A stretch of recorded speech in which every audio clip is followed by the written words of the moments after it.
Je vous accueille dans cette salle avec beaucoup de plaisir. Alors c'est un peu l'heure du repas, donc ça va créer l'obligation aux intervenants d'être brillants, impactants, pour que la faim n'empêche pas l'attention. Alors je vais appeler à cette tribune, et on a pris un peu de retard parce qu'il y avait quelques ajustements à faire sur l'écran et pour que les noms soient correctement exposés sous vos yeux. Je vais appeler à cette tribune le président de la Fédération nationale de l'immobilier, Jean-François Buet. Merci beaucoup. Je le remercie d'autant plus qu'il présidait son conseil d'administration, il l'a quitté pour être avec nous, il repartira assez rapidement après pour reprendre les rênes de son conseil d'administration. À sa suite, un autre responsable d'organisation professionnelle de premier plan, c'est l'autre grande maison qui s'appelle l'Union des syndicats d'immobilier, l'UNIS, Alain Millet, le vice-président. Merci beaucoup Alain.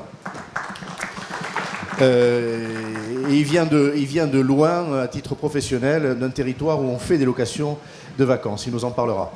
Daniel Iribarren, il a à mes yeux une grande vertu, il est basque, ça s'entend un peu, moi aussi. Daniel, s'il te plaît, viens ici. Daniel est le président de Poply Days, qui est une solution numérique, mais on va en parler, au service des professionnels. Il est aussi, et c'est majeur, et il était d'abord un acteur, un administrateur de biens, un agent immobilier au Pays Basque, à la tête de plusieurs agences, et évidemment, depuis très longtemps, engagé dans les locations saisonnières. J'appelle ensuite Vincent Monneron. Vincent Monneron, il représente une petite entreprise qui s'appelle Foncia, leader français de l'administration de biens et de la transaction, et puis aussi, probablement, si Vincent acceptait d'être là, un acteur des locations saisonnières. Alors ensuite, et on a fait quelque chose qui est un peu dur, parce qu'ils n'ont pas le même siège que les autres, d'ailleurs. C'est-à-dire que c'est un peu moins confortable, mais c'est comme ça. Je vais appeler, mais tous les deux vont avoir ce traitement-là. Yariv Abessera, il est le président fondateur de Travel Factory. C'est évidemment un apporteur de solutions numériques. Ah oui, il y a un siège de trop du coup. Alors si l'un des deux veut plus de confort, bon, il choisira. Hein. Et puis Philippe Maujean, directeur fondateur de Locasun, qui choisit son siège. Non, Yariv étant plus âgé, Yariv, je te laisse le fauteuil blanc. J'aimerais que vous ne régliez pas vos comptes sur la scène. Bon, ça va, bon, très bien. Alors, ils font le même métier, ils sont concurrents, visiblement ils s'entendent bien, et en tout cas, bon, ils savent l'un l'âge de l'autre, et comme ça, ils peuvent avoir des égards particuliers. Bon. Alors, même si notre hôtesse l'a précisé, quelques mots sur la raison de cette table ronde. Troisième édition du salon Rent, c'est la première fois qu'on parle de location saisonnière. Pourquoi a-t-on voulu le faire ? Je suis membre du comité éditorial, donc on a essayé d'identifier cette année comme les autres les grands sujets.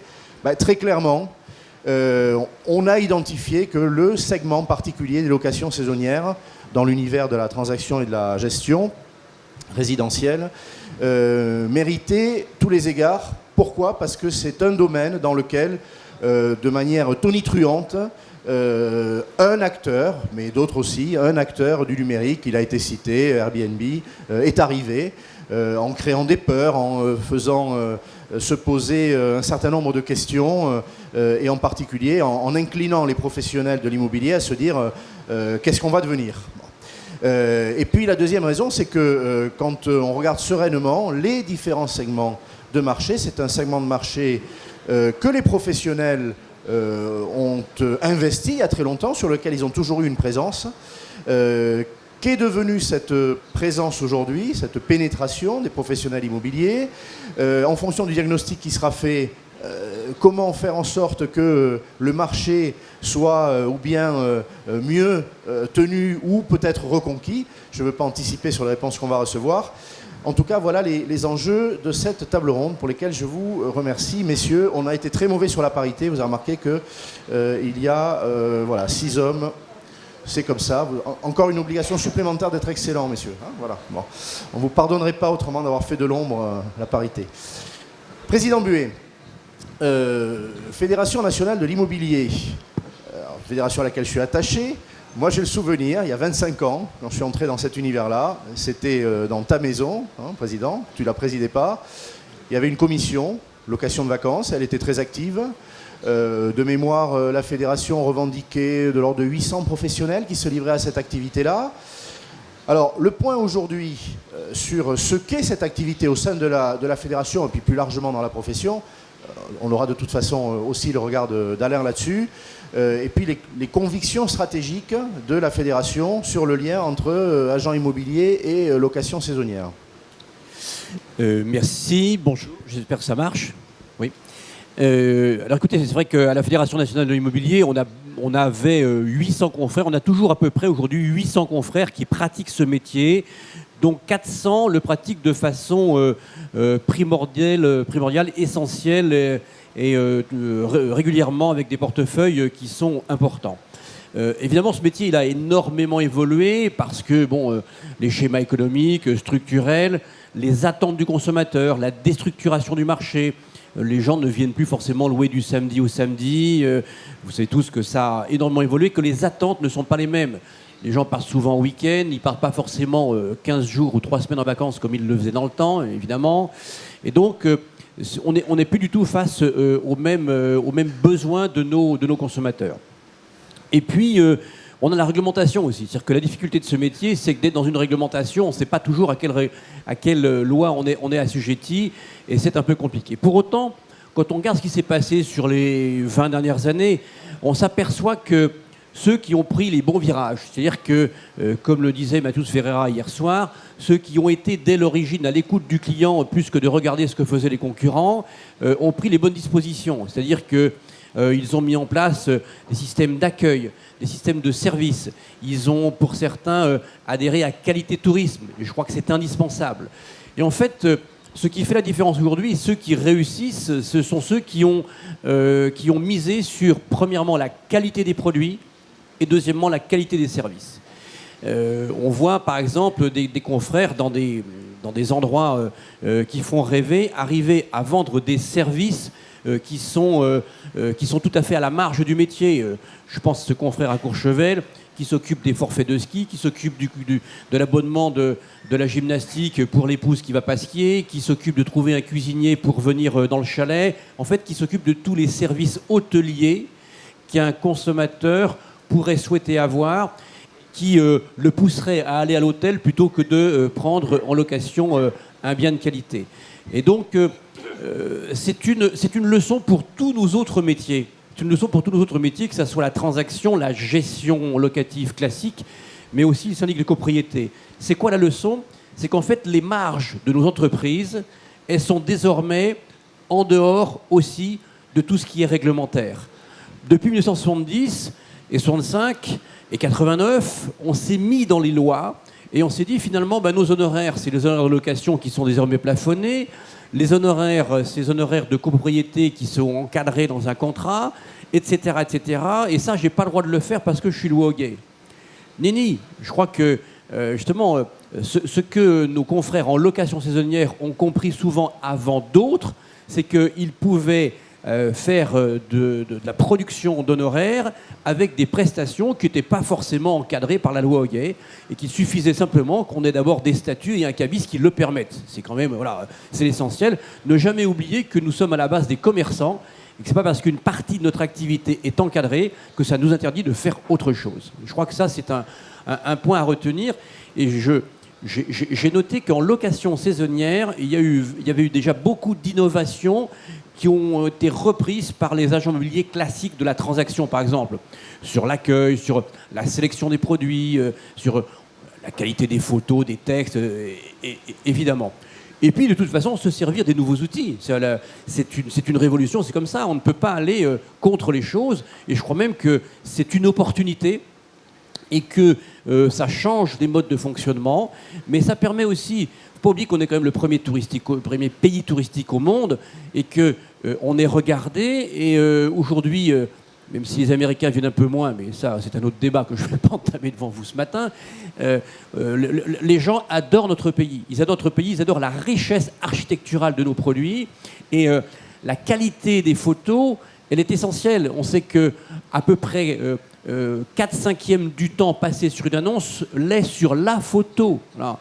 Et donc, si on a plusieurs photos, des photos de qualité, mais là, j'enfonce une porte ouverte, bien entendu, on a beaucoup plus de chances d'avoir un contact. Alors, je retiens de cette intervention un attachement de la FNAIM à cette activité-là, hein, et même la conviction qu'elle est plutôt exemplaire pour les autres, parce qu'elle est porteuse de beaucoup de services et de capacités d'innovation, en fait, hein, nécessaires, parce que le client les attend, donc il a fallu les apporter. Je retiens aussi, il vaut mieux au Salon Rennes, que le recours à des outils numériques est précieux. Alors, tu évoquais, Président, la présentation des annonces, leur qualité. Ça passe par des solutions numériques, il en est proposé ici. Puis à la distribution aussi. Est-ce qu'aujourd'hui, les professionnels, là encore, je parlais d'une situation il y a 25 ans, avec un nombre de professionnels pas trop éloigné de ce qu'il est aujourd'hui, mais est-ce qu'en termes de chiffre d'affaires, de capacité à remplir, hein, pour utiliser le mot consacré, est-ce qu'on est aussi bon si on n'a pas la familiarité des outils numériques? Ton sentiment là-dessus, tu es aussi président de Bien Ici, je le rappelle, on en reparlera tout à l'heure. Hein. C'est indispensable. C'est-à-dire que on sait bien que le web a remplacé le print très majoritairement. Mais surtout, c'est une autre approche, c'est une autre méthode. C'est-à-dire qu'on n'utilise pas les mêmes mots, les mêmes discours, c'est pas la même façon d'approcher la commercialisation des produits. Je pense qu'aujourd'hui, il y a des exemples autour de la table, et d'autres en parleront bien mieux que moi, mais aujourd'hui, tout le monde est sur le net, et donc il faut avoir d'abord, dans son ingérence, il faut avoir un écosystème digital. Cet écosystème digital, il repose sur une philosophie du numérique. Il faut d'abord avoir une philosophie numérique parce qu'il faut bien convaincre vos clients que vous avez cette philosophie numérique. Pourquoi ? Parce que l'article 1, c'est qu'il faut des mandats. Si vous n'avez pas les mandats, de toute façon, vous pourrez faire tout ce que vous voulez. Donc il faut tout d'abord développer beaucoup d'énergie pour avoir les mandats et d'avoir les bons mandats dans les bons endroits. Et les bons mandats dans les bons endroits, on arrive à les avoir en étant convaincant sur la philosophie qu'on a du numérique et l'approche qu'on a de l'utilisation du web. Ça, c'est une première chose. Avoir un vrai discours sur tous les outils qui sont à disposition, Google AdWords, les taux de rebond, des sites hyper performants, et puis avoir, je dirais, un vrai... Des avis utilisateurs aussi. Des avis utilisateurs. L'avis utilisateur est quelque chose auquel on n'échappera pas. C'est-à-dire que ça, il faut le faire, on n'échappera pas. Et le traitement de la réclamation client. C'est-à-dire qu'aujourd'hui, il faut des produits de qualité et des services de qualité. Le service de qualité, c'est le traitement de la réclamation client. Et moi, je dis souvent que le traitement de la réclamation client, justement grâce aux avis utilisateurs, c'est un super argument pour transformer un client embêté, déçu, qui a eu un pépin ou une mauvaise appréhension, et le transformer en un ambassadeur de la marque, parce qu'il va être très attaché au fait qu'il a eu un problème, il est venu une semaine en vacances, et s'il a eu un problème le deuxième jour et que le problème a été traité le sixième, ben c'est très embêtant, hein, vous le savez mieux que moi. Voilà. Donc le traitement de la réclamation client, c'est la façon aussi de fidéliser le client. Et là, je déborde un peu. C'est dans le sujet, parfait. Merci beaucoup Jean-François. S'il te plaît, le micro au représentant de l'autre organisation professionnelle, alors l'UNIS. Même question, est-ce que le constat qui est fait à l'UNIS aujourd'hui, c'est que la profession est assez présente sur ce marché? Alors, par différence, je crois que Jean-François, je le révèle, je crois que Jean-François n'est pas un professionnel des locations saisonnières. En revanche, tu as exercé et tu exerces dans une région où il est assez naturel de le faire. Hein. Tu peux parler de ta propre expérience, tu connais ce métier-là. Place des professionnels aujourd'hui, vision de l'UNIS sur ce que doit être cette place, rapport aux outils numériques. L'UNIS n'est pas en reste en matière numérique aujourd'hui. Voilà, donc une vision complémentaire du balcon de l'autre syndicat. Alors, bonjour. J'espère que ça fonctionne. Évidemment, ce que je vais dire va en complément de ce qu'a dit le président Buet. Alors, si je suis ici, c'est parce que je fais partie de cette race de vieux crocodiles qui ont plus de 40 ans de pratique, notamment des locations saisonnières. Et ce qui nous arrive et ce qui justifie le fait que nous soyons là, c'est qu'en fait, avec Airbnb, nous avons une modification et du modèle économique et du mode opératoire.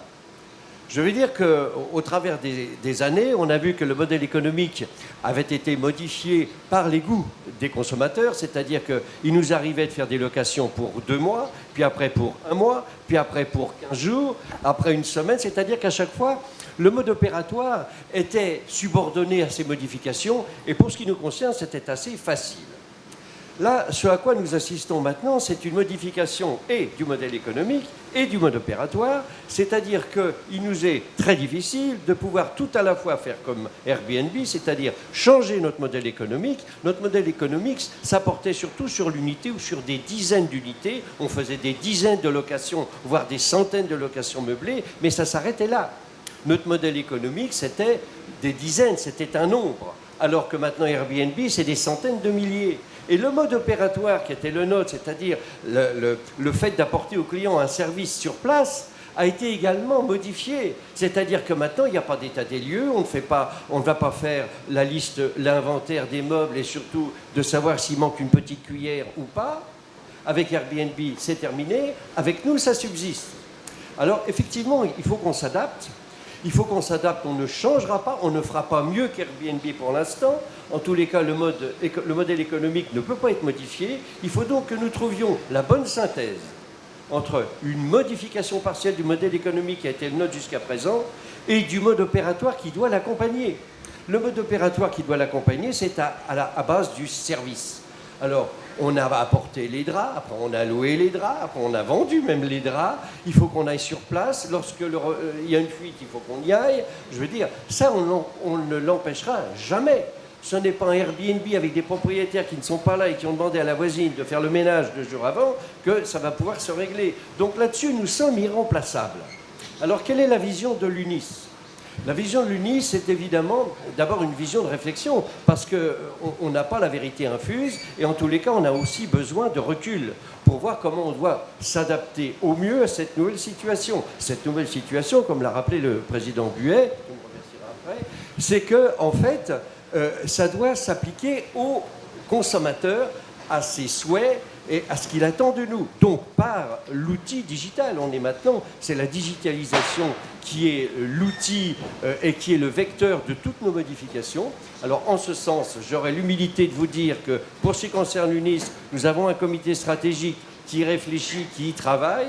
On n'a pas encore trouvé la bonne solution, on avance, et peut-être que la meilleure façon d'avancer serait de se grouper éventuellement avec d'autres syndicats ou avec des réseaux pour qu'on apporte une réponse plus adaptée à la situation, en tous les cas qui soit plus globale par ceux qui représentent les acteurs de la location saisonnière. Merci beaucoup Alain. Daniel Iribarin, alors avant que le vent n'arrache la tente, donc tu seras peut-être le dernier intervenant finalement, parce que ça souffle fort. Il y a beaucoup de vent. J'ai dit en te présentant que tu avais 2 qualités. Tu es d'abord chronologiquement, historiquement un professionnel de la transaction et de la gestion sur un territoire que nous aimons en commun, mais on n'est pas les seuls, sur lequel on a tout lieu de faire des locations saisonnières. Donc tu en fais depuis longtemps, tu vas nous rappeler ce parcours. Je voudrais que tu donnes ton avis aussi, c'est un marché que tu connais très bien, parce que tu en es un acteur significatif sur ce qui a été dit par tes prédécesseurs, ton regard. Est-ce que comme ça a été dit par Jean-François, par Alain, tu penses que oui, vous avez des outils parce que vous avez les mandats, la proximité du patrimoine, on ne peut pas vous l'enlever, mais aussi un certain nombre de mutations à opérer dans le sens du service, dans le sens du digital, et comment tu as vécu tout ça, puisque tu es aussi un apporteur de solutions, donc j'imagine qu'on va retrouver une articulation entre les deux. Alors tout d'abord, tout ce que je viens d'entendre, en fait, c'est le constat. C'est le constat que moi, en tant qu'acteur et en agent immobilier, j'ai fait depuis quelques années. En fait, on se rendait compte en location de vacances que petit à petit, on manquait de clients locataires parce que ça passait par d'autres canaux. Et on s'est donc posé la question de pouvoir s'adapter donc à cette nouvelle, je dirais, manière de travailler. Et donc nous avons réfléchi, voir comment se positionner en tant qu'agent immobilier pour justement apporter tout ce genre de services qui sont plutôt, je dirais, assimilé je dirais, à du tourisme et à de la conciergerie. Hein. C'est un métier plus proche de l'hôtellerie que de l'immobilier, si on veut le dire d'un mot. Exactement. Mais il a fallu quand même d'abord se pencher sur le problème, comment je vais faire pour quand même remplir mes logements, parce que de plus en plus, de moins en moins, les clients faisaient sonner le téléphone. Ton regard, alors à l'échelon de ton territoire, du Pays Basque, mais plus largement, puisque tu es un observateur de ce marché, en 20 ans, en une génération, part de marché des professionnels sur les locations saisonnières, part de marché aujourd'hui? Alors en valeur absolue, notre part de marché, elle n'a pas baissé. En revanche, en pourcentage, parce que l'activité croît de plus en plus, elle a drôlement baissé.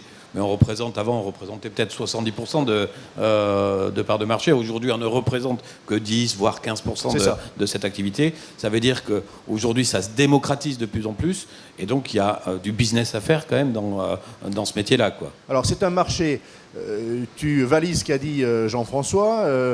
Finalement, même nombre de professionnels se livrant à cette activité, sauf que le marché, lui, a explosé et que les professionnels sont un peu restés sur leur position. Donc on est passé de 70 à 10% en 20 ans. Il y a une reconquête à faire. On est tout à fait d'accord. Et justement, le marché grandit tellement qu'il y a une reconquête donc, de tout ce volume d'affaires où nous sommes très très légitimes pour pouvoir justement rendre ce service parce que nous sommes à proximité dans des logements.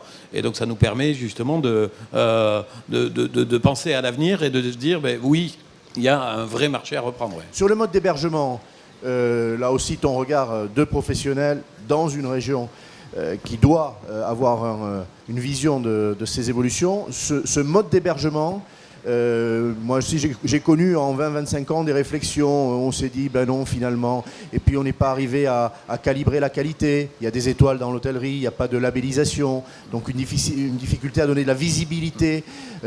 Aujourd'hui c'est un mode d'hébergement qui est prisé. De toute façon ce marché va se développer. Bah, il se développe aujourd'hui, on vient de le dire. Hein. Donc on est passé. Et ça va continuer. Et ça va continuer. Alors jusqu'à quel stade? Mais nous, donc pour revenir un petit peu donc sur ma vision des choses, donc l'agent immobilier doit être donc je dirais un interlocuteur privilégié pour un propriétaire. Mais l'agent immobilier a aujourd'hui cette nouvelle manière de commercialiser donc, et de remplir donc les logements nous demande de nous adapter. Alors qu'est-ce qui vous manque aujourd'hui? Tu t'es aperçu, tu te livres à cette activité depuis combien d'années, tu peux le dire? Moi ça fait une quinzaine d'années. Ouais. Voilà, bon. Alors, 15 ans de pratique, tu t'es aperçu que vous aviez des failles dans la cuirasse. Il y a des choses que vous ne saviez pas faire. Est-ce que tu peux être précis? Tu es un opérateur de terrain à la tête de ton entreprise sur ce qui a été évoqué par Alain ou par Jean-François. Qu'est-ce qui manquait aux professionnels? Sur quel point t'étudies? On a une faiblesse, il faut trouver une réponse, et en particulier numérique. Alors, la faiblesse, c'est qu'aujourd'hui, la multitude d'activités, c'est qu'on manque de temps. Et donc je rejoins tout à fait Monsieur le Président et Vice-président qui disent il faut s'adapter donc à la photographie, au contenu, il faut s'adapter au service. Mais après, la plus grande difficulté, et ce qui est très très chronophage pour un agent immobilier, c'est l'aspect de la commercialisation et le remplissage de ses biens. D'accord? Donc qu'est-ce qui se passe? Moi, ma propre expérience, je me suis demandé, mais comment je vais faire? Est-ce que je vais voir tel ou tel portail? Est-ce que je vais voir tel ou tel portail? Et est-ce que je multiplie donc la diffusion? Et donc ça devient complexe à gérer des plannings et de déstocker en manuel, etc., etc. Donc pour nous, et qui plus est, répondre quasiment 7 jours sur 7 et 24 heures sur 24. Donc ça devenait trop chronophage. Et donc je me suis dit que la commercialisation, il fallait la sous-traiter.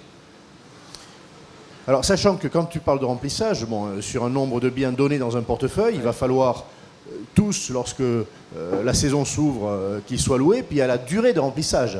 Il y a l'optimisation aussi du remplissage, que vous aviez du mal à faire par le passé. Je dis l'optimisation du remplissage des lots, au-delà de remplir chacun des appartements ou des maisons qui vous sont confiés, les optimiser dans la durée, c'est quelque chose aussi que vous aviez du mal à faire. Faire durer les saisons, finalement.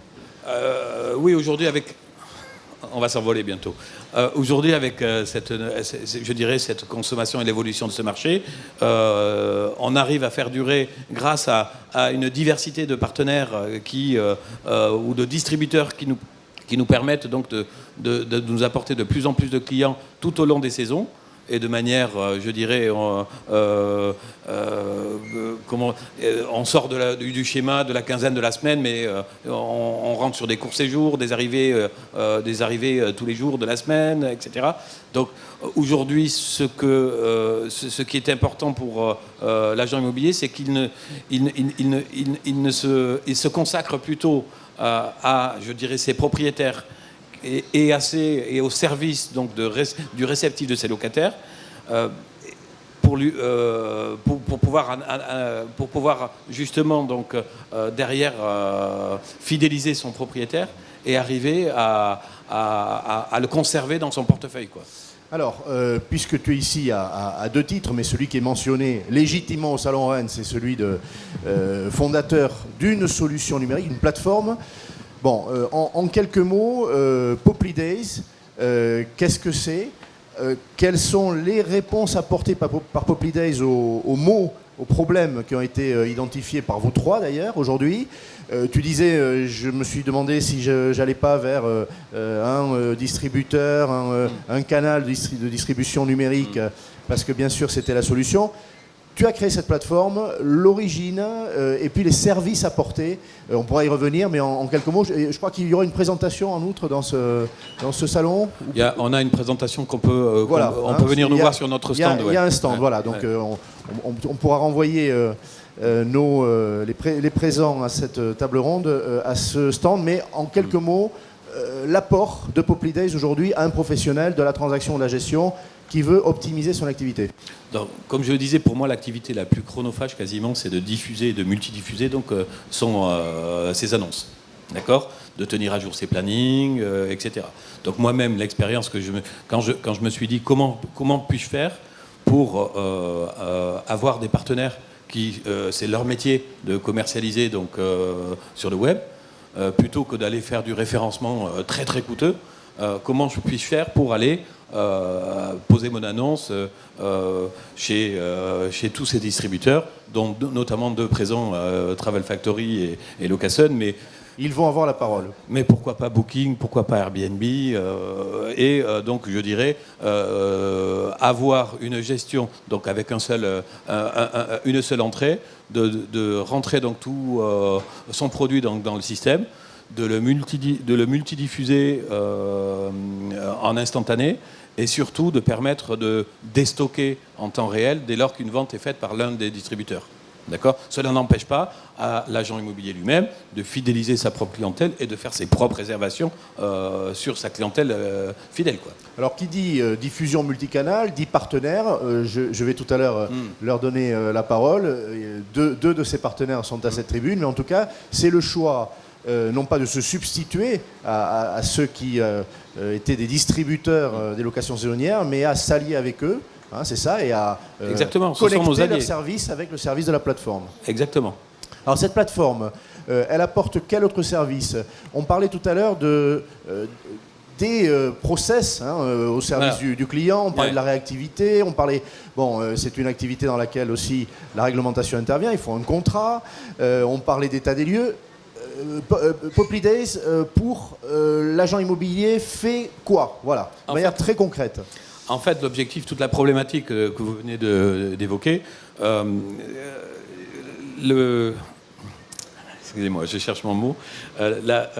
Nous, ce qu'on souhaite aujourd'hui, c'est que la profession se regroupe, notamment pour échanger les bonnes pratiques, pour s'adapter justement à ces nouveaux modes de consommation, à s'adapter également avec une charte de qualité concernant les photos, les contenus. Tout ceci, c'est en se regroupant qu'on arrivera donc à normer, je dirais, notre nouveau métier donc en matière justement de réceptif. D'accord ? Oui, donc je parlais tout à l'heure de manque de visibilité sur la qualité par différence avec l'hôtellerie. C'est un remède apporté aussi par la plateforme. Ben, c'est ce qu'on s'efforce à faire. Et je pense qu'en se regroupant, non seulement donc on s'améliorera au quotidien, mais également on arrive à maîtriser les coûts de distribution. Parce que notamment, on traite directement les contrats avec tous les distributeurs. Il ne faut pas non plus dire aux distributeurs il faut travailler très très bas. Ils ne l'accepteraient voilà. pas. Mais ce que je veux dire, aujourd'hui, ils travaillent tous à des prix, je dirais, tout à fait cohérents, et qui sont beaucoup plus cohérents que si vous deviez vous faire votre propre site internet et aller chercher directement du référencement individuellement, ce qui est trop coûteux pour un agent immobilier, quoi. D'accord. Aujourd'hui, pour finir, avant de revenir sans doute vers toi tout à l'heure, mais combien de clients, combien de professionnels ont-ils basculé sur la solution Poply Days? Oui, en France, on doit avoir à peu près 200 clients, à peu près. D'accord. Voilà. D'accord. Et qui sont tous, pour avoir, je dirais, échangé, ou pour échanger quotidiennement avec eux, qui sont tous en progression depuis ils utilisent la multidiffusion. Parce que c'est très chronophage d'aller individuellement négocier avec chacun des distributeurs et mettre à jour ces contrats, bien qu'il existe d'autres, je dirais, channel managers, mais on y apporte, nous, en plus, une note commerciale. Pourquoi? Parce que l'agent immobilier, à 18h ou à 19h, il a fermé son agence. Et le web, ça continue 24 heures sur 24. Et les clients sont de plus en plus nombreux en France, mais aussi à l'étranger. Donc il faut répondre donc, à 24 heures sur 24 et en multilangue. Donc c'est un service qu'on apporte en plus. On traite les demandes pour le compte des agents immobiliers, quoi. Oui, et en multilangue, point important. Exactement. Parce que, clairement, la distribution aujourd'hui, elle se fait dans le monde entier. On va aller toucher un client à l'autre bout du monde pour louer un 2 pièces sur la mer à Saint-Jean-de-Luz, si on est lusien, et pas forcément quelqu'un qui est simplement sur le territoire français et qui parle la même langue. Vincent Monneron. Alors, Vincent, vous représentez une entreprise, le groupe Foncia, que j'ai bien connu. Alors je vais commencer par ce petit point historique, pas par nostalgie ou pour attirer votre affection, mais parce que j'ai le souvenir d'une maison, pas si ancienne que ça, un souvenir d'il y a 10 ans, ou il y a 15 ans, ou il y a 20 ans, une maison qui évoluait par croissance externe, comme on dit, on rachetait des cabinets, c'est pour élargir le périmètre. Parfois, souvent, dans les portefeuilles, il y avait des locations saisonnières quand on rachetait, notamment dans des régions qui, très naturellement, conduisent à cette activité. Et ce qu'on faisait, c'était la stratégie, et notamment du président, c'est qu'on revendait cette activité. Et j'ai encore en tête les mots du fondateur, Jackie Lorenzetti, qui était un homme allant. Quand il s'agissait de faire quelque chose, on était prêt à le faire. Mais il me disait, c'est un métier à part, on ne sait pas le faire. On ne va pas prendre ce risque, on ne va pas s'y mettre, et donc on va revendre à un confrère qui sait le faire cette activité. Alors, si vous êtes là, c'est que ça a changé un peu, et qu'il y a une stratégie qui s'est inversée de ce point de vue-là. Pour la petite histoire, c'est effectivement Jackie Lorenzetti qui m'avait recruté pour organiser cette activité de location saisonnière. Donc il n'y croyait peut-être pas au début, mais finalement il y a cru un moment, parce qu'il y en avait beaucoup, il en rachetait beaucoup, et puis il ne revendait pas aussi vite qu'il rachetait, donc il fallait l'organiser. Et effectivement, l'activité de location saisonnière, c'est une activité qui fonctionne très bien chez Foncia aujourd'hui. Et pourquoi? Parce que Foncia est le premier syndic de France, très clairement, mais en location saisonnière, notre premier client, c'est le syndic. Concrètement, nos copropriétaires de résidences secondaires ont clairement besoin de revenus locatifs pour payer leurs charges. Et la location saisonnière a toujours été finalement considérée comme un peu un mal nécessaire, parce que justement la location saisonnière permet de générer des revenus locatifs pour payer les charges de ces fameux copropriétaires qui en ont besoin. On peut bien trahir une conversation de couloir qu'on a eue hier avec le patron de Sergic, un autre groupe, qui tenait exactement votre discours. C'est-à-dire que le syndic a des demandes de copropriétaires qui sont non occupants toute l'année, et pour qui c'est une optimisation financière. Exactement. La seule chose, c'est que si c'est bien fait, ça se passe très bien. Et, on peut même gagner des copros et éviter d'en perdre. Si par contre on fait mal l'activité de location saisonnière, pour le coup, ça peut être très contre-productif. D'où l'idée de bien l'organiser. Alors c'est ce qu'a fait le groupe foncier en fait il y a à peu près 5 ans, en mettant en place des process, des moyens, des méthodes, un logiciel, un site internet qui est responsive depuis et qui évolue tous les jours, mais également des accords avec nos partenaires qui sont autour, donc Location, avec qui on a commencé il y a quelques années, Travel Factory, Poplides aujourd'hui. Voilà, l'idée étant bien sûr de louer au mieux, le plus possible. Qu'est-ce que veut le copropriétaire? Des revenus locatifs pour payer ses charges et de la sérénité. Hein, grosso modo, pas de dégradation, qu'on fasse bien notre boulot. Et à ce sujet-là, effectivement, tout notre enjeu également, c'est d'être bon sur place, dans l'accueil des clients, dans la gestion des ménages, dans la gestion de la logistique. Et c'est un peu aussi l'idée j'ai envie de dire, de l'avenir de notre métier, c'est que si on est bon là-dessus, on pourra tout à fait prendre le marché qui naît aujourd'hui, qui a été dépoussiéré d'ailleurs par Airbnb et autres, et consorts, et vous aussi, qui consiste effectivement aujourd'hui à accueillir les locataires des propriétaires qui louent entre particuliers. Et aujourd'hui, si on fait bien notre boulot, j'ai envie de dire, de conciergerie, eh bien ces propriétaires-là, on les satisfera. Il ne faut pas oublier que ces propriétaires-là, ce sont avant tout nos clients copropriétaires de résidences secondaires. Alors, Jean-François avait ouvert le feu en parlant de service, en disant même que c'était un métier qui pouvait inspirer tous les autres en matière de profondeur du service, éventuellement apporté avec le digital. Vous allez jusqu'à la conciergerie. Soyez peut-être un peu plus précis. Quand on parle de conciergerie, c'est un concept qui va au-delà du service, qui s'ajoute au service. C'est un vrai concept. Qu'est-ce que vous allez proposer? C'est peut-être prospectif? Ce sont d'abord des équipes sur place. Notre grand avantage en fait en location saisonnière, c'est qu'on a des agences qui sont bien sûr qui font les différents métiers, la copro, la transac et autres, mais aussi des équipes qu'on a dédiées à l'activité de location vacances, que l'on forme. Hier d'ailleurs j'étais en réunion métier à La Rochelle, on a passé une journée complète à travailler sur tous ces sujets-là, et on a beaucoup insisté justement sur la qualité de service, d'accueil des clients. Et la conciergerie aujourd'hui, c'est assez basiquement quand même, l'accueil du client sur place, très clairement.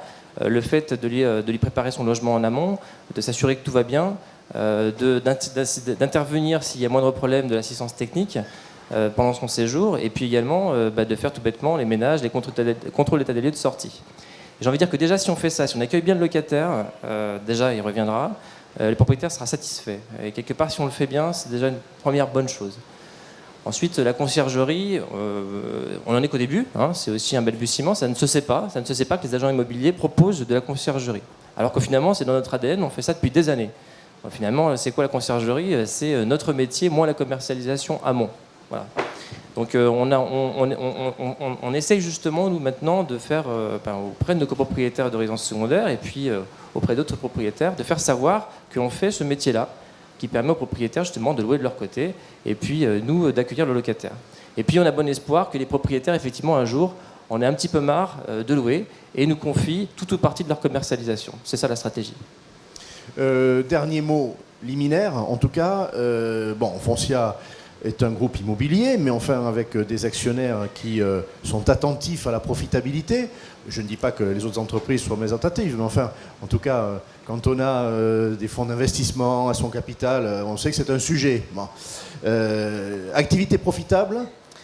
C'est pas l'activité la plus rentable du groupe, très clairement, mais c'est une activité qui est profitable aujourd'hui, qui gagne de l'argent, effectivement. C'est la condition sine qua non pour qu'elle continue et qu'elle prospère. Et aujourd'hui, on nous donne, nous, une feuille de route assez précise sur le développement de l'activité, à la fois en croissance interne, notamment via la conciergerie, mais également en croissance externe. Et d'ailleurs, si vous voulez vendre vos portefeuilles, je suis là. Parfait, mais écoutez, c'est très clair, c'est très clair. Donc c'est vraiment l'inverse de la situation que j'ai connue. Vous êtes aujourd'hui prédateur sur ce sujet-là. Daniel, vous voulez rajouter un mot? Allô? C'était sur la profitabilité. Certes, ce n'est pas l'activité la plus profitable. Malgré tout, si on s'occupe bien de son propriétaire, on le fidélise. Et comme on sait qu'il y a à peu près 10 à 15% de turnover sur nos portefeuilles chaque année, on récupère beaucoup de mandats de transaction. Et là, quand on sait comment c'est difficile de capter un bon mandat, quand on a un propriétaire satisfait, il continue à travailler avec nous. Parfait. Alors, y arrive, on va sauter un cran. Ah ben oui, quand on est assis plus confortablement, il faut quand même une compensation. Y arrive à Becerra. vous êtes à la tête, vous l'avez d'ailleurs fondé, de Travel Factory. C'est un distributeur puissant, identifié, connu, qui a été cité. Vous avez à cette tribune un client, pas des moindres, Foncia. Vous avez un partenaire aussi. Hein, je vais vous demander comment vous fonctionnez, comment vous articulez votre service à celui de Poppy Days. Bon, votre regard aujourd'hui sur ce qui a été dit en quelques mots, ce que vous apportez effectivement aux professionnels et ce que vous pensez du concept de multidiffusion, hein, de multicanal, parce que c'est vrai qu'on entend beaucoup ça au sein du Salon Rennes, quel que soit le métier. On ne peut pas s'empêcher de penser que c'est l'avenir. Voilà quelques questions et puis tout ce qui vous... Vous avez 2 heures. Vous avez 2 minutes, oui, c'est ça? Alors, Travel Factory, c'est une société qui est native du digital. Donc, la main tendue dans la suite des interventions montre bien, parce que je vais complètement dans le sens, d'une nécessaire synergie entre des boîtes digitalement natives vers ce qui a été dit par l'un des interlocuteurs avant, vers le fait qu'aujourd'hui, l'acteur de la location de vacances saisonnier localement situé sera définitivement indispensable. D'ailleurs, quand on voit la danse du ventre que fait aujourd'hui le C2C vers ces acteurs-là, ça montre bien que sans ces acteurs-là, ils ne peuvent plus prospérer. Alors, je pourrais débattre pendant 10 minutes de dire à Poppy Days et au président Poppy Days, surtout n'ouvre pas la porte à Airbnb, puisque c'est le seul moyen de lutter. Et l'intelligence serait de dire aujourd'hui, puisque la loi Hoguet nous protège, et un certain nombre, il faut prendre pour une fois des lois qui nous protègent, utilisons-les. Alors, Daniel pourra répondre tout à l'heure. Alors, nous, aujourd'hui, on distribue. On fait à peu près 500 000 clients par an. Et l'idée pour nous d'être arrivés dans la location de vacances, et donc d'avoir acheté des agences immobilières, part du concept de se dire aujourd'hui, tenir du stock, mais essentiellement, et pour amener une réflexion qui est la nôtre, c'était de dire aujourd'hui la qualité est fondamentale. Je rejoins bien évidemment le contenu, les vidéos, la description, les filtres, etc. Bon, on va dire que c'est natif chez nous, ce genre de choses. Mais on est allé vers la profession de l'agence immobilière en achetant des agences immobilières, essentiellement à la montagne. C'était de dire aujourd'hui, il faut s'occuper du sommeil des clients.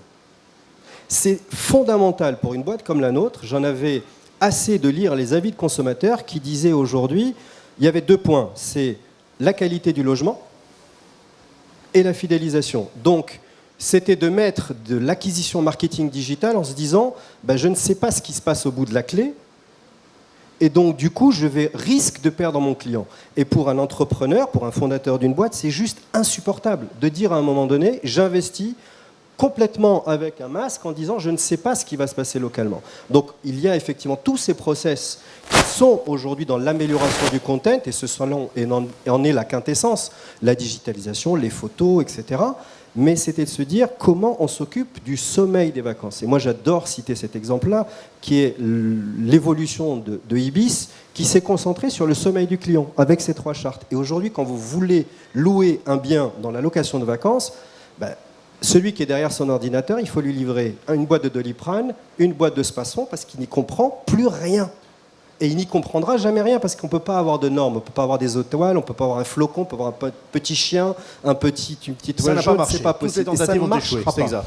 Et donc du coup, qu'est-ce qui fait la force du C2C? C'est la qualité. C'est la qualité, j'ai envie de louer mon bien, donc je vais y mettre un maximum d'émotion au travers de l'expérience client que je vais faire vivre.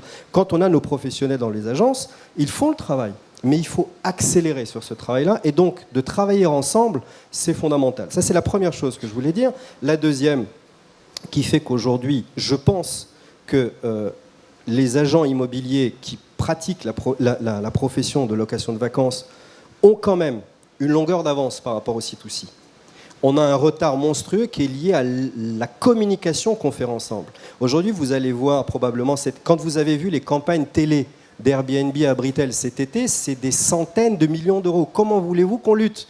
Fnaïm, Travel Factory, Poppy Days, Unis, c'est impossible. Donc là, oui, il faut travailler ensemble. Il faut émettre un message qui, à mon sens, est simple. C'est que notre métier, le trait du lion de nous tous ici, c'est qu'au bout de la clé, peut-être un peu moins toi, mais ça a été un choix de ton business model, c'est qu'au bout de la clé, il y a un professionnel qui est engagé sur la qualité, sur une charte et sur une responsabilité. C'est la différence par rapport au C2C. Et le client l'entend. Il est prêt à l'entendre et il est prêt à payer le service. Ça, c'est notre réponse en termes de Et pour le travel coup, la factory. loi Hoguet, effectivement, apporte un certain nombre de garanties. Et donc, et pour finir, moi, je vous invite et je vous incite à réfléchir sur un terme que j'exècre, hein, c'est l'ubérisation de notre métier. Il n'est pas question qu'on tombe dans ce piège médiatique. La disruption, c'est pas le Far West. Aujourd'hui, la disruption que nous amène le C2C en disant aujourd'hui on met les lots sur la possibilité de louer, etc., on a des réponses. La première des réponses, c'est de dire à Airbnb, tu restes dehors. Aujourd'hui, l'état des lieux, c'est un professionnel qui doit le faire. Donc si tu veux louer de la main à la main, c'est ton problème. Tu prends la responsabilité juridique de faire ton travail. Et là, on a une réponse collective. Seul, on n'y arrivera pas. On est à la veille d'élections présidentielles. Bougeons-nous ensemble. Demandons la question. Et la dernière chose, fiscalement, il faut remettre de l'argent dans la rénovation des biens. Au lieu de faire des lois sur la promotion, il faut remettre...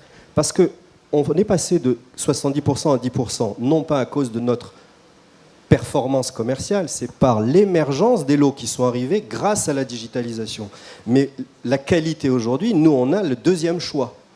La meilleure qualité, le propriétaire qui a 2 minutes de cerveau en se disant je vais faire un maximum de revenus, je vais le mettre sur une plateforme qui en plus me propose, comme Mowgli pour les dessins animés, une rémunération qui est autre chose que quand nous on discute avec un agent immobilier. Et donc du coup, la seule façon de reprendre la main, c'est de verticaliser la profession qui est la nôtre dans la location de vacances. Alors nous, on a fait le choix de commencer nativement sur le digital et on arrive... Moi, j'ai des copains qui disent « Mais qu'est-ce que tu vas faire avec les propriétaires ? Mais t'es fou! Qu'est-ce que tu te prends la tête avec les propriétaires ?» Je dis « Oui, mais c'est mon inventaire, c'est ma valeur première, c'est ma richesse aujourd'hui, c'est mon inventaire, c'est ma différenciation. Si je n'ai pas ça, Travel Factory, dans 2 ans, je ne serai plus peut-être invité ici puisque je n'existerai plus face à la déferlante du C2C. On parle beaucoup d'Airbnb, mais c'est une déferlante locale et généralisée mondiale. Mais on a les clés pour répondre à la promesse qu'attend le client. Mais il faut qu'on fasse de la qualité. Et ça, c'est la synergie des 2 sujets. Merci beaucoup, Philippe Maujean. Il a été patient. Le dernier, alors sa mission est d'autant plus difficile que beaucoup d'idées ont été présentées, mais pas toutes, incontestablement. Donc déjà un mot sur le modèle économique et le rôle assigné à Locasun que vous avez créé, vous avez fondé. Même question, la connexion avec les professionnels, en particulier avec la plateforme Poply Days au service des professionnels, créée par l'un d'entre eux. À vous. Alors, à moi. Donc, étant donné que je suis le dernier, je vais faire la synthèse, si vous me permettez.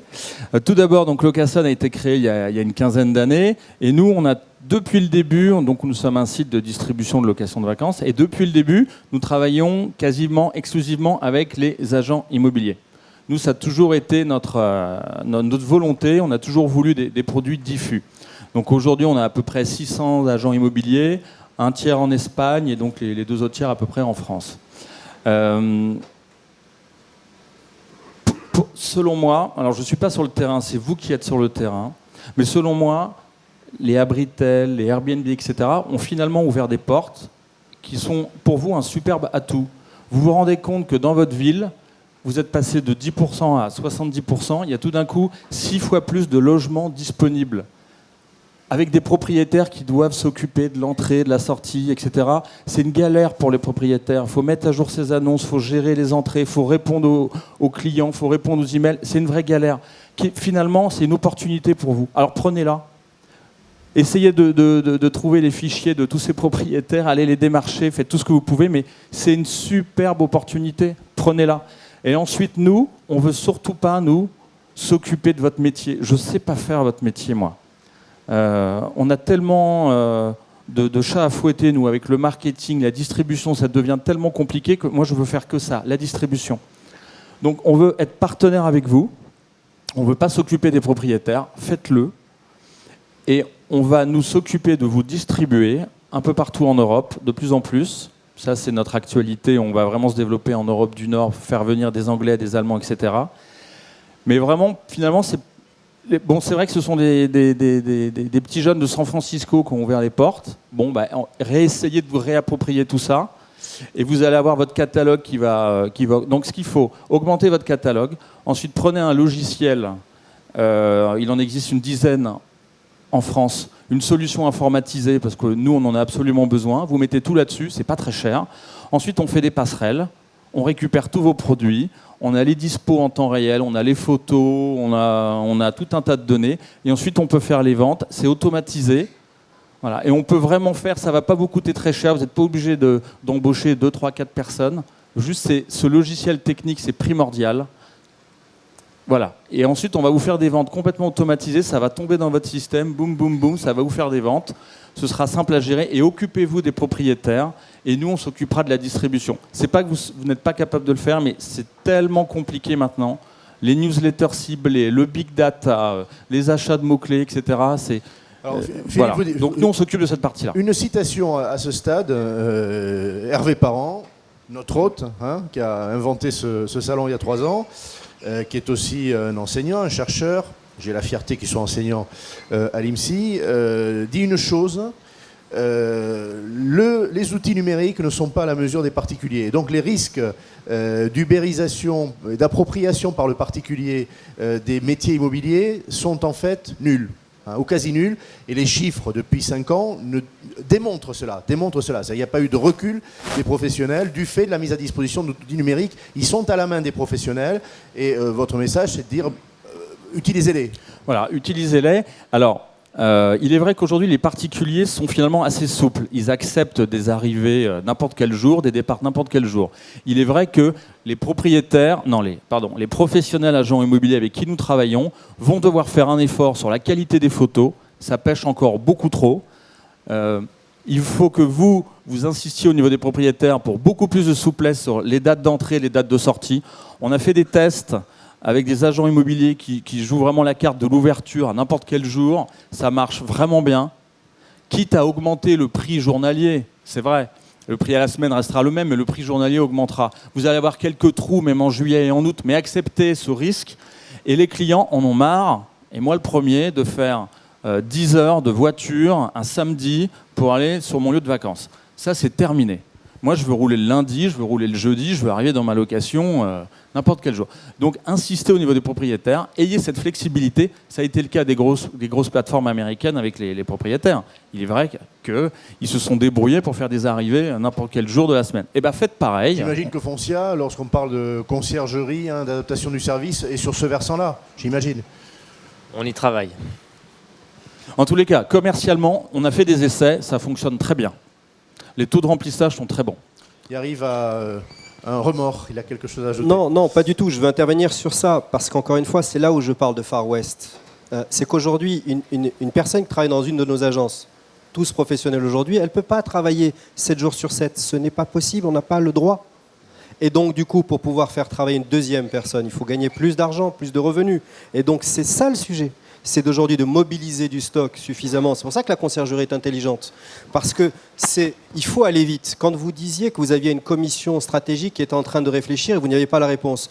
Moi, ce à quoi je vous incite aujourd'hui, testez des choses. Vous allez vous planter, mais vous avez le droit. Ne réfléchissez pas trop. Avancez vite. Vite, parce que les centaines de millions de dollars qui se déversent sur l'Europe aujourd'hui sur de la disruption de business model dont le client est friand, ne nous laisse pas le temps de réfléchir 1 an. Parce que 1 an, c'est 2 ans de saison.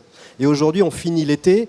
Si vous n'êtes pas en train de mettre en place tous les protocoles technologiques d'avance, là, maintenant, si vous les mettez en marche, c'est fini. Le référencement naturel ne peut pas se mettre en place. La stratégie de l'acquisition ne peut pas se mettre en place. Donc, vous parlez de l'été 2018. 2 ans dans nos métiers aujourd'hui, c'est une décennie il y a 5 ans.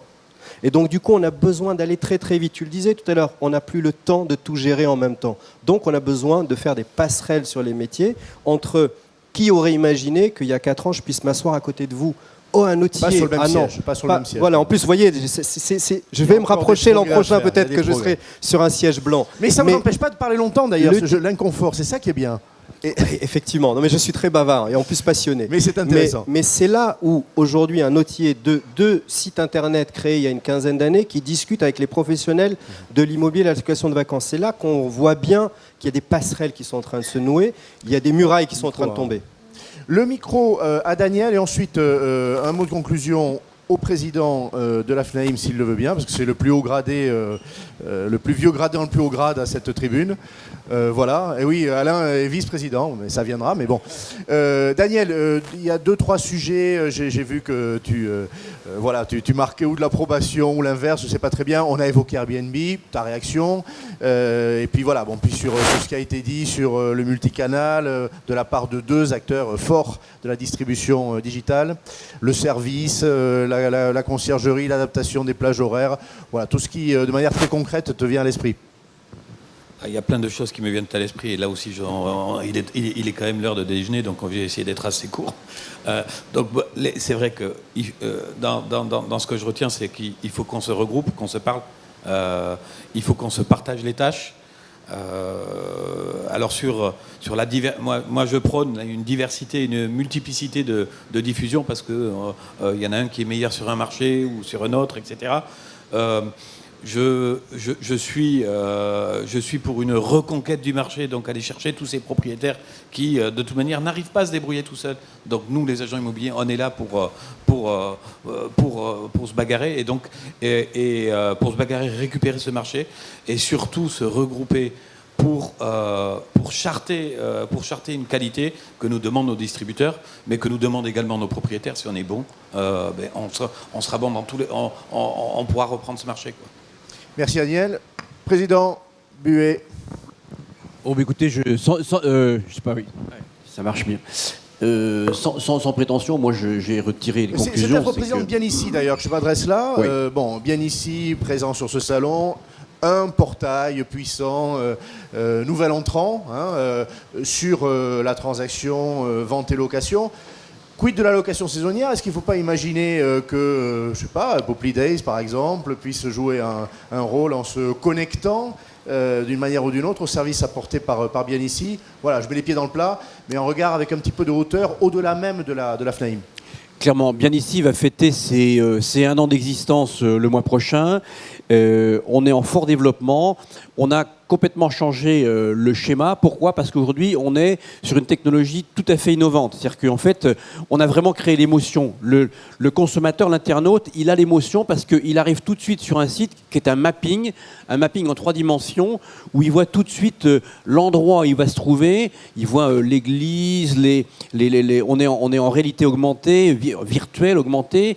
Et donc, c'est hyper ludique, c'est très facile. En 3 clics, on arrive sur le secteur que l'on souhaite pour acheter, louer, ancien, existant, neuf, etc. Et en 3 dimensions. Donc c'est le bon coin pour se loger. Je pense que pour se loger, c'est le meilleur coin, oui. Ouais.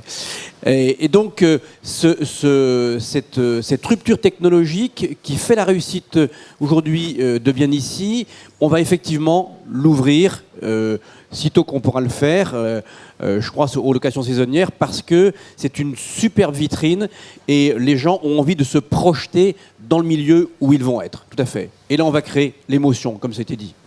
C'est une belle conclusion. Si vous êtes satisfait, vous les applaudissez, c'est leur seule rétribution. Le pourboire et le salaire de l'ouvreur.